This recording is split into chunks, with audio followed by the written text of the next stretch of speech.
ಜಗತ್ತಿನ ನಮ್ಮೆಲ್ಲರಿಗೂ ನಮ್ಮ ದೇಶದ ಸ್ವಾತಂತ್ರ್ಯಕ್ಕಾಗಿ ಹೋರಾಡಿದ ವೀರ ಮಹಿಳೆ ಬಗ್ಗೆ ತಿಳಿಸಲು ಬಯಸುತ್ತೇನೆ.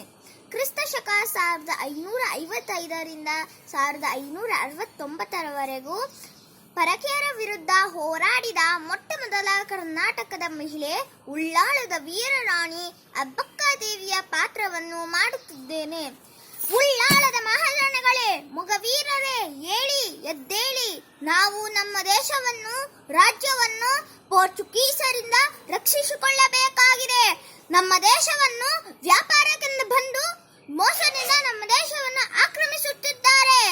ಕೆಚ್ಚೆದೆಯ ಕನ್ನಡಿಗರಾದ ನಾವು ಪರಕೀಯರ ದಾಸ್ಯಕ್ಕೆ ಒಳಗಾಗುವುದರ ಬದಲು ಸ್ವಾಭಿಮಾನದಿಂದ ನಮ್ಮ ರಾಜ್ಯವನ್ನು ಕಾಪಾಡಿಕೊಳ್ಳೋಣ. ಏಳಿ ಎದ್ದೇಳಿ, ನಾವು ನಮ್ಮ ಯುದ್ಧಕ್ಕೆ ಸಿದ್ಧರಾಗಿ. ಜೈ ಉಳ್ಳಾಳ, ಜೈ ಉಳ್ಳಾಳ, ಜೈ ಸೋಮನಾಥ. ಎಲ್ಲರಿಗೂ ಧನ್ಯವಾದಗಳು.